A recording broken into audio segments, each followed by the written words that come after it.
Welcome to another edition of Teach the Geek interviews. My name is Neil Thompson. I'm the founder of Teach the Geek. It's an online platform for science and engineering professionals. The first offering of the platform is a public speaking course called Teach the Geek to Speak. To learn more about it, you can go to teachthegeek.com. Again, that's teachthegeek.com. Today, my guest is Noelle Silver. She is the founder of Women in AI and the AI Leadership Institute. She's also the head of instruction, data science, analytics, and full stack web development at HackerU. I mean, my God, what does she not do at HackerU? Seriously, right?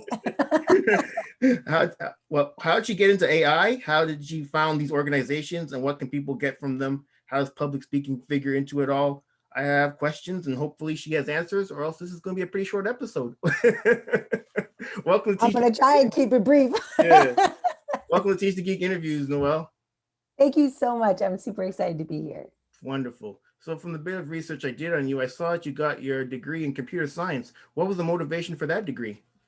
Well, so actually, I always like to tell this story. I did not finish my degree. So I was one of those people who I actually never finished high school either. I did go though, and I was good at it when I went, but I got bored quickly. I'm not a typical education person. So I left, I took the SATs, if some of you remember that standardized test, and then used my SAT scores to get early admitted into Embry-Riddle Aeronautical University, where again, I'm like all excited, first year of school, super loved it. I was one of three women, the only woman of color in my class. Okay, it's fine. Little did I know that would be my life's work demonstrated. But I got to, again, year three, and I was like looking around. It was Y2K. There were problems to be solved, kind of like now, like the world needs help. And I really didn't see value in finishing. And so I just went and started, I went to Barnes and Noble, picked up books, learned to code. I mean, I learned Fortran in university because that was the precision language used by Boeing and McDonnell Douglas, right? In these aeronautics and engineering organizations. But where I wanted to be was more in enterprise tech. And so my first job was at IBM. And I stayed there 12 years and learned everything I could about middleware and applications and enterprise software. So yeah, I guess I did go, but I didn't quite finish. And I used to be embarrassed about it, but I'm not anymore because I did just fine. And I encourage other people to kind of see it the same way. Wonderful. I know a guy named Mike Roberts, and he has a podcast named Snack Walls. And one of the questions he asks his guests actually has to do with, I guess, similar to what you went through. So, tech companies, at least historically, have required people to have CS degrees to get jobs, but now that's not the case. You have people coming out of coding boot camps that are now getting jobs, at least at some of the bigger tech companies, and who knows, maybe some of the smaller ones will follow suit. What do you think about this trend of people foregoing CS degrees and doing coding boot camps, and I guess doing getting non-traditional experience to get into these companies? Well, I'll kind of segue into one of your questions, which is around how I got into AI. Like I have, of course, I did not graduate. So I went to IBM, and the reason they allowed me to do the work and basically let me become an engineer without any kind of degree is because of the context in which I applied, right? We were in Y2K, they needed engineers. It's equivalent to today in data science, right? We need people who like will look at data, clean data, like figure out how to ingest data, transform data. That is a learned skill. It's not like you're born knowing that. Like you just have to have the aptitude and passion to do it. And so 20 years ago, that's what I did. I went and said, what is the world looking for? Oh, you need Java developers. Okay, I can go learn Java. And I just chose, today we have boot camps, which are awesome. HackerU, for example, they are aligning these boot camps with universities. So now you also, in addition to doing the boot camp, you actually get the stamp from University of Miami or University of, Las Vegas, Nevada, or, like you get all of these reputable organizations that are now starting to deliver boot camps. But back then, like we didn't have that. So I went to Barnes and Noble, picked up books, and then I started building code. And so I do think that what makes a good computer scientist is less about the classically trained engineer and more about practical application, learning by doing. How do you tackle a problem? How do you figure out the problem, right? Like, yes, of course, in a coding interview, you're going to be asked, about, data structures and algorithms. But if you answer those data structure and algorithm problems or questions with not only the answer, which you can find in any book and Google on any website, but in the context of an application you built, it's way more important. And they don't even ask me. I mean, there came a time very quickly in my career, people didn't even ask me about my college education. They asked me about what apps did you build, right? What code have you written? What solutions have you built? And that's why when you look at my resume, and I invite all of the listeners to connect with me on LinkedIn, I try to be, available to anybody who like hears what I say, oh, it'd be cool to know her. So connect away. But when you look at my resume, like I carefully picked companies that would have been very interested in the work I was currently doing. So I went from IBM to Red Hat, and Red Hat was like, they didn't say, where'd you go to school? They said, oh, what'd you do at IBM? Right. And then when I went to VMware was, what'd you do at Red Hat?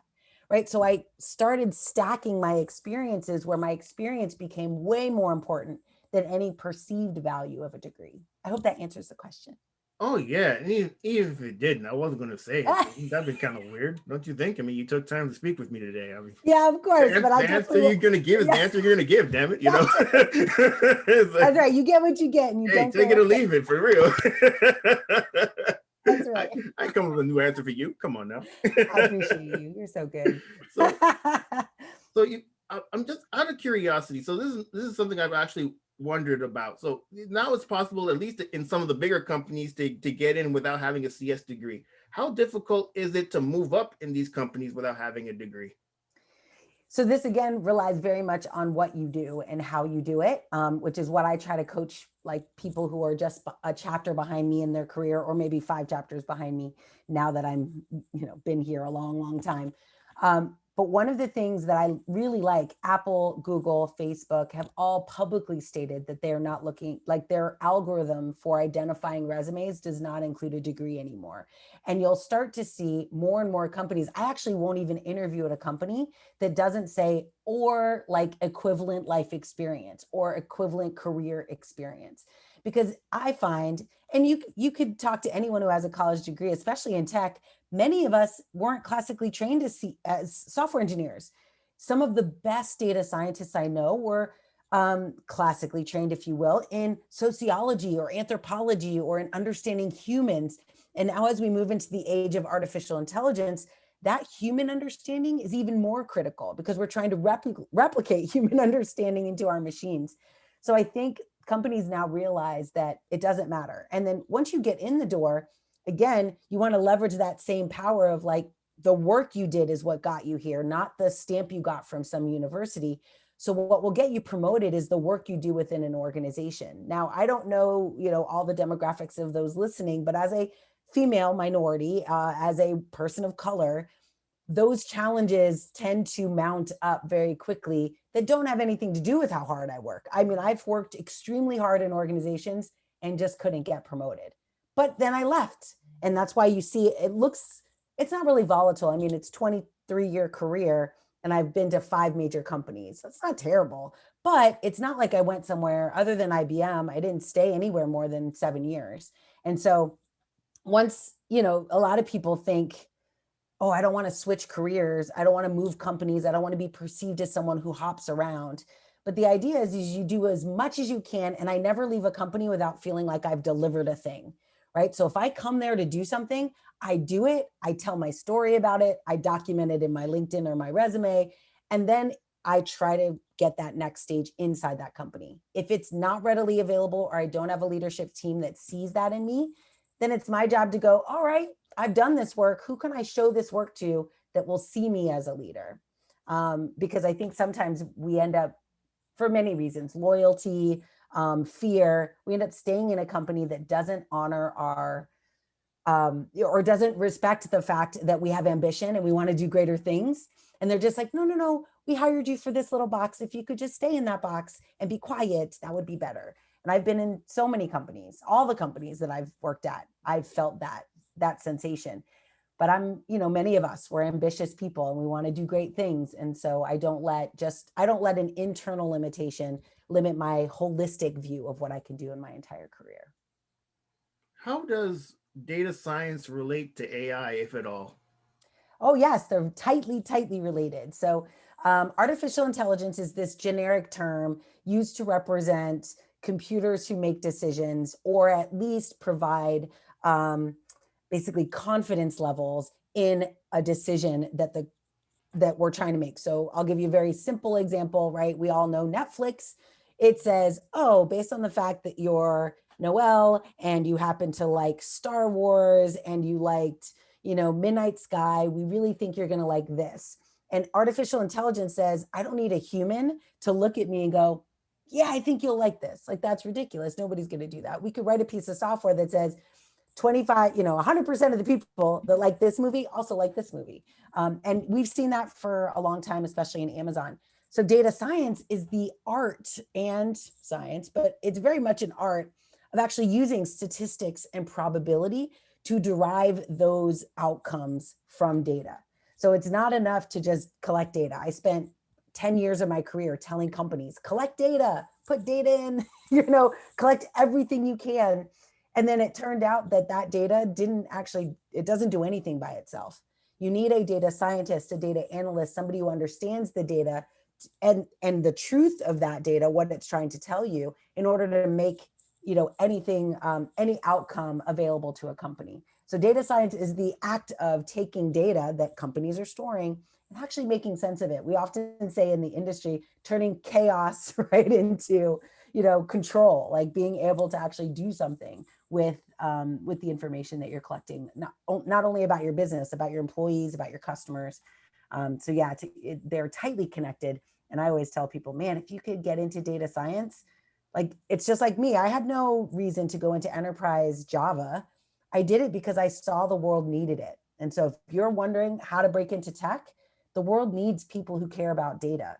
So I always say this. I learned it in some church book I went to. I went through a church workshop, and they said sometimes you have to change your want to, because sometimes we want to do something, but the right thing to do is actually change what we want to meet the needs of the world. And so maybe you want to be, a JavaScript programmer, but know that you could actually change what you want. You could look at data, you could fall in love with it. Who knows? But be open to those ideas and be really observant of what the world is looking for. It's an easy thing to do. Go to LinkedIn and search for jobs. And the first thing that shows up, you'll see there's a whole lot of data jobs out there. Yeah, for sure. I mentioned in the intro that you do a lot of stuff at HackerU. Everything outside maybe doing the mopping. I don't know, but instruction, data On science, occasion. analytics, full stack web development. So all those various roles rolled up into one. Was that something that was intentional, or did it kind of just work out that way? Yeah, it wasn't intentional. It's actually a fun story. When I got there, they were only looking for someone to lead the data science and analytics program, which is what we're rolling out across universities nationwide. And I was fine with that, but then I was immediately tasked with hiring someone like me for full stack. And this is where I always encourage people, like, when you see opportunity, just take it. What's the worst that'll happen? So I saw an opportunity where I was like, I really feel like there's a lot of overlap here. There's a lot of overlap between full stack. I actually think full stack engineers should know about data.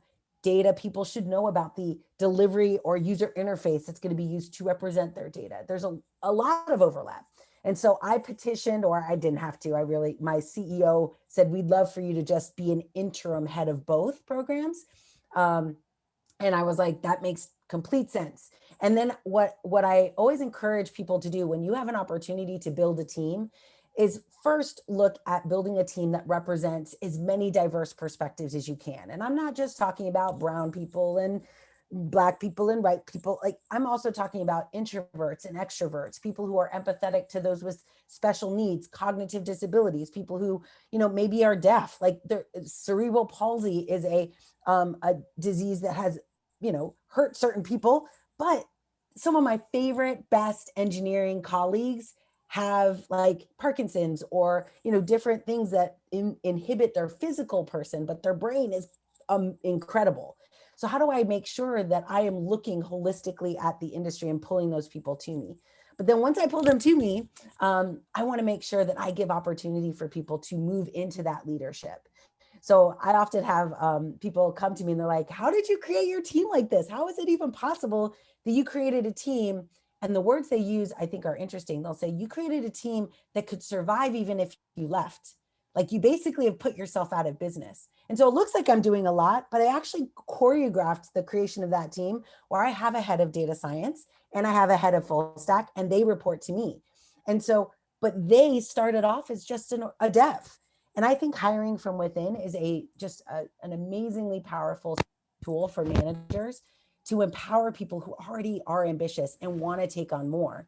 So I always, when I interview someone, they could be a junior associate dev. And I'll be like, by the way, if you do things in a way that's helpful to this company, I see you leading this team. Just plant that seed in the interview. And many of these people who are like 22 look at me and go, I mean, I can't lead.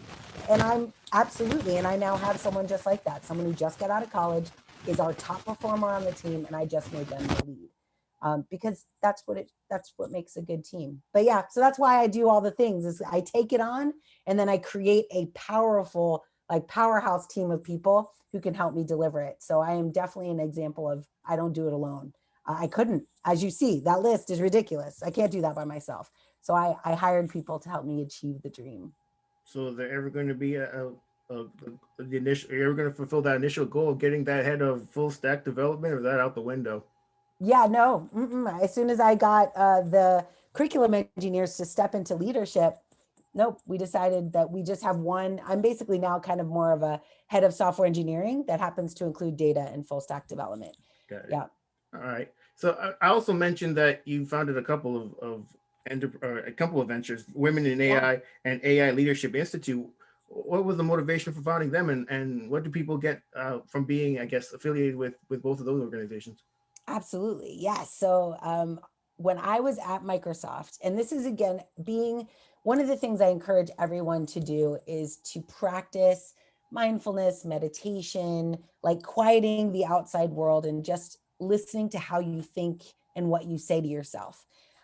Because what this does is it increases your ability to see opportunity when it's presented, right? Your awareness of how people are talking to you, how you're talking to them, it increases when you spend more time. At least this is my experience in silence. So as a result of this, and I've done it my whole life, I every morning spend time in meditation.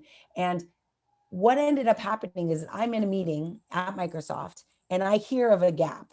Basically, they've built an online program, but there's no physical person that is like representing this. It is called the AI Business School at Microsoft, but it's all online.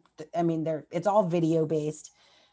But what I had done in my career is I went into C-level executive offices, I went into the boardrooms, and I would pitch to them, here's why AI is important. Here are the use cases that will change your business. They'd get all excited and then they'd want to run, to implement. And all I had, and Microsoft didn't invest in this, they didn't really, they didn't want to.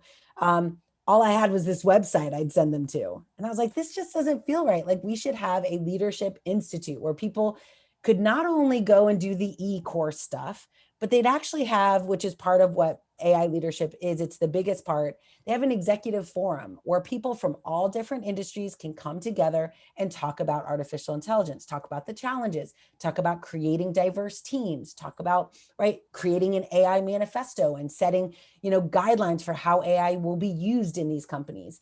And that just didn't exist. So I know people who have said to me, they will tell me their ideas, and I know it doesn't exist. And for whatever reason, maybe they tell someone who doesn't support them. And I call them dream squashers, right? If we tell someone our idea and for any reason they go, oh, like, that doesn't sound very good, or I'm not sure that'll work, or somebody else tried it and failed, we don't do it.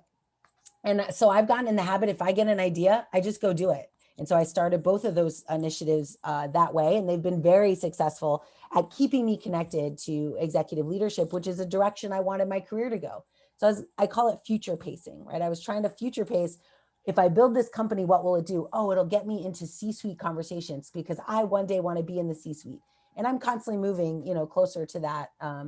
Every job I get a little bit closer. And I may end up ultimately creating my own C-suite, which is more like what it looks like today. Nice. So that's AI Leadership Institute. What about Women in AI? What is that? Yeah, so Women in AI was created because there is a unfortunate like vacuum when it comes to recognizing women in artificial intelligence, in science in general, where I started to see, and I've been on these lists, which is why it's a bit challenging because I am often the brown person that they've chosen to nominate as like top 40 of 40, or top people to follow on Twitter, or have at your AI event. Like I've gotten all these great recognitions, but I always look at that list and I'm like, how are there not more women, but more importantly, more women of color? Like it just doesn't make sense. So I started, I'm a TikTok person. So I got on TikTok and I started doing a series on women in AI, specifically Black women in AI. And it got really great traction. So I was like, you know what? I need to build this. And it was less about, it's not really a community. It's really more about using my platform. I have, across all platforms, probably 100,000 people that follow me. How do I just elevate their understanding that there are women doing this work? Because it's a shame when any company comes out with a top blah, blah, blah, and there's not a single woman of color on there. Like, I just can't, I don't, like, that's not possible. If there are, I've interviewed over 100 women that are doing different things across the world. So I just, yeah, I have very little tolerance for us not fixing that. And that was what started that. So if any of you want, if you are a woman in tech or analytics or AI specifically, I'm always looking for people to join, our podcast and be featured on our TikTok channel. But it's, yeah, that it's necessary. And I think a lot of the work I do is more about evangelizing, right? The good work that people are doing, and less about, like, there's no financial outcome there. It's a philanthropic effort. So we do try to, through Women in AI, we're trying to sponsor young people to get certified in technology and start a journey into tech. But it's not like, we're not selling a product, other than the product being, understanding that women are doing really important work in this field.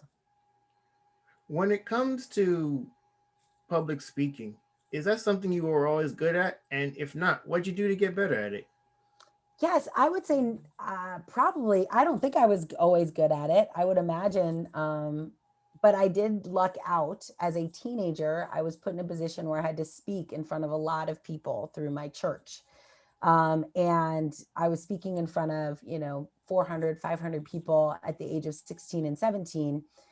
And so, and it was church. So even if I was horrible, right, they fed me good feelings. Like I would get off stage and they'd be like, "You rocked it." I don't know that I did. We didn't record any of that stuff back then. But I did it in this safe environment where people were like, "You're amazing. No matter what you did, you're amazing. This is fantastic. You're so," whatever they said to encourage me. And I think that's a critical part of public speaking, is when you start getting into a community that isn't going to actually, like, I always tell people, when you start a podcast or you start speaking, the first times you speak, really the first 100 times, it may not be awesome. It may not be the epitome in your mind of what you think you're going to sound like. But eventually you learn your own voice and you get your own cadence, and you've said things so many times, you can start to artistically craft your message. But that doesn't happen overnight. And so, yeah, I often, people look at me now and they're like, "Oh my gosh, like, where'd you learn to do that?" And I was like, well, I've been speaking on stages since I was like 20 years old. And when I was 20, I was not awesome. And thank goodness nobody knows me. And the only other thing about that is that I didn't have social media to capture every part of that journey. But I'm one of the philosophies that I share or carry with me is that it's okay to evolve your thinking, evolve your behavior, and it's okay to show the world that evolution. So, like, I don't even think I would have minded if you saw me at 20, like blubbering over my words and saying all the time, because it was part of my evolution. And it even makes who I am today that much more powerful, because people can see how you got there. So I do think half the battle of public speaking is getting into a community that will support you no matter what you sound like until you get better. And then having a passion for the craft of speaking and storytelling, that you're willing to evolve and get better and be willing to share that evolution with the world. Do you ever get nervous before giving a presentation? And if so, Oh, how do you deal with your nerves? every single time, every single time. So I have learned, and now I actually like it. I will get on TikTok or I will get on Instagram, and I will do a video right before I get on, and I will tell people like, oh my gosh, this is the feeling that I get right before I get on.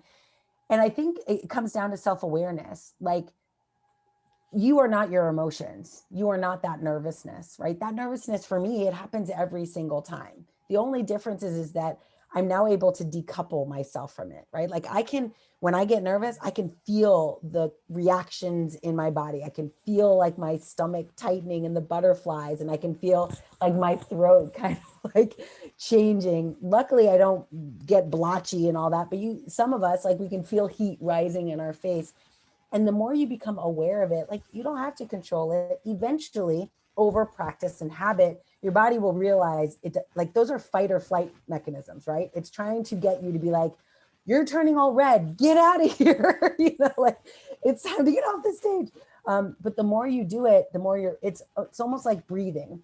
When you get nervous, you instantly start breathing, or you're working really hard, you breathe through your mouth. And so when you breathe through your mouth, your body instantly goes, we're in trouble. Something's going on. We need to figure this out.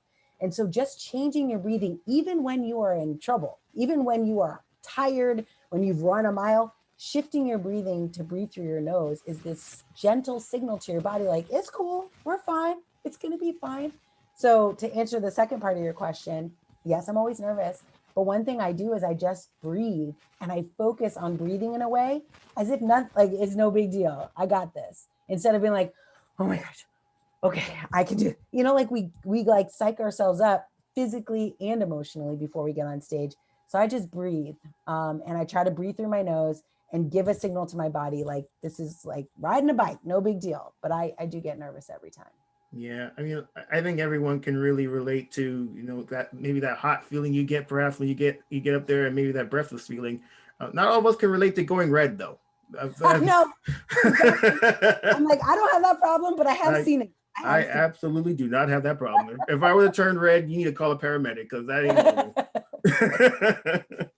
It has been really great speaking with you, Noelle. Thank you for taking the time. How can people get in touch with you? Absolutely. The best way to get in touch with me is to connect with me on LinkedIn. We can message, we can even set up time. I'm also on Clubhouse. So you're welcome to connect with me there. I have AI Leadership Institute room. You're welcome to join. And yeah, and of course I'm on Twitter and Insta. And for fun, you can see Noelle.ai on the TikTok, because I focus on deep learning and deep fakes, which are kind of fun these days. So that's it. But I'd love to connect with you all. Thank you so much for having me. Wonderful. Well, everybody, this marks the end of another edition of Teach the Geek interviews. My name is Neil Thompson, founder of Teach the Geek. It's an online platform for science and engineering professionals. Consider checking out the public speaking course, Teach the Geek to Speak. And I also have an excuse assessment tool. It helps with prioritizing solutions to excuses. And you can learn about that at download.teachthegeek.com. Until next time, take care and stay safe. Thanks, Noelle. Thank you. Bye, Neil.